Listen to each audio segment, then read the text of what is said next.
Hello and welcome to this video on EMC's Cloud Tiering Appliance, or also known as CTA. In this video we will be discussing how to archive and recall files using CTA.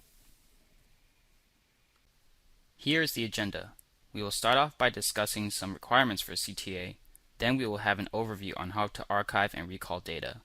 Then we will have a short demo. To run a task in CTA, the source must be a NAS system. For example, EMC Solera, VNX, or NetApp arrays. The target can be a NAS system, private or public cloud, EMC Centera, Windows, or data domain system. CTA archives inactive data to a lower tier storage system. When a file is archived, it leaves behind an 8 KB stub on the source file server. CTA will use a policy with a set of rules to determine which files to archive. For example, archive files that were modified 5 years ago. There will be a scheduler to determine when to archive data. Once files are archived, we will open a stub, which is a file that looks and behaves like the original file. Lastly, we can generate reports on our archived data. Now let's move on to the demo. For our demo, we will be archiving data from one VNX to another VNX. Notice here that there's a lot of files that have not been modified for a long time. We will create a policy to archive files that are more than 10 years old. Let's take a look at a particular file. Note the icon of the file, the last time the file was modified, and the size of the file on the disk. Let's start off by logging into the CTA with the username admin and password rain. We will first need to create a policy to archive our data that is 10 years old. Select the Policies tab at the top and then click Policy. Click Add to create a new policy. In the Policy Wizard, we will select the policy type to be archived, and the policy name will be 10 years and older. Click Next. Click Add to create a new rule. Here we will set a rule for the policy to filter files that have been modified greater than and equal to 10 years. Click to add the expression to the rule. When there is a match for the expression, we want to archive the file. Leave the action field as default and click Next. Next, we're going to add our NAS repository to our rule. If we did not have a repository created, we could have used the Add Repository option.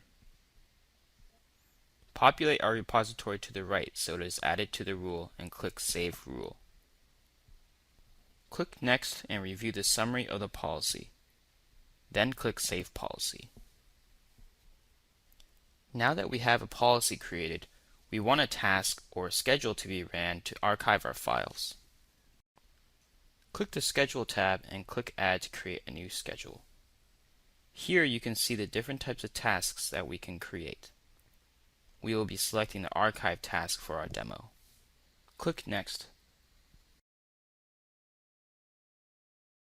The primary server type is a VNX. The name of the file server is CTA source. If there is no file server created, we could have chosen the Add Server button at the bottom. For protocol, we are choosing CIFS. Click Browse to add the share of the file server. Select the share and hit OK. To continue, click Next. Here you will see our policies are already populated. If there's no policy created, we could have clicked on the Add Policy button at the bottom. This screen chooses when to run our task. We can run a task on a time base, or based upon when the source volume starts reaching a threshold, or we can choose to run a simulation on the task. For this step, we will select Simulation. Click on Detailed Simulation and click Next. Review the summary of your task and click Finish. We can now see our task in the schedule list. The task that is running will appear in green font. Click History and History Simulation to get more details about the simulation. Now that we have reviewed details of our simulation, let's go back to the Schedule tab and execute our task. Select our task, go to Action and Run Now. After you see the task light up green, select the task, go to History to get more details about the task. Here are the results of the task. You can see that there are 481 files archived and 481 files stubbed. Next, let's go back to our file share. You will now see that the files that are archived have an X on the icon. You will also notice the date modified and the size of the file appear to be the same. Let's take a closer look at a file. Upon closer examination of the file, we will notice that the size on the disk is 8 kilobytes. This is the stub left behind on the source file server. Let's verify that we can open an archive file. Great, we have successfully recalled an archive file. Now let's archive some data on our Linux server. For demonstration purposes, I have already created an NFS file system and exported it to this Linux host. I have also configured an NFS repository within CTA. Let's take a look at the files on this NFS file system. We notice that there are a lot of files dating back to 2006. Let's create a policy that will archive data that is more than 5 years old. Also, note the total size of the file system before we archive the data. Let's go back to the CTA and create a policy. Click Policies, then click Policy. We will create a policy named 5 years and older. We will create a rule to archive files that were last modified 5 years and older. Leave the action field as archive.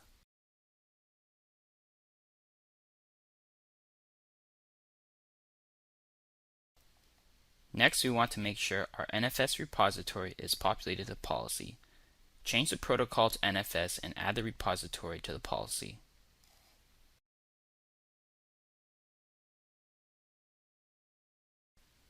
Next, review the summary of your policy and click Save Policy. Now we will create a task to archive our data on our Linux server. We want to make sure that when we select the file server, we change the protocol to NFS and select our NFS share.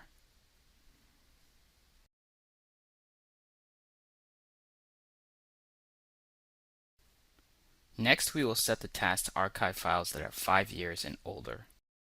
Set the task to execute now and review the summary of the task. Next, let's see what's going on with our task. Here are the results from our task. Now if we go back to our Linux server, you'll notice that the capacity used on the NFS share has dropped. The files still appear the same before the archive because the files are now stubbed.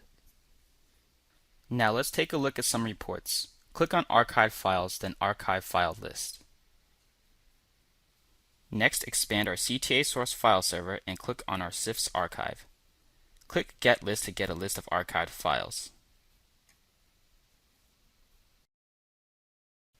Next, let's generate a report of all our archived jobs. Click Archived Files, then View Reports. Next, click on Create Report and select our CTA source file server. Review the summary and click Finish. Next, click on the report and you'll see the graphs will be generated in the window pane on the right.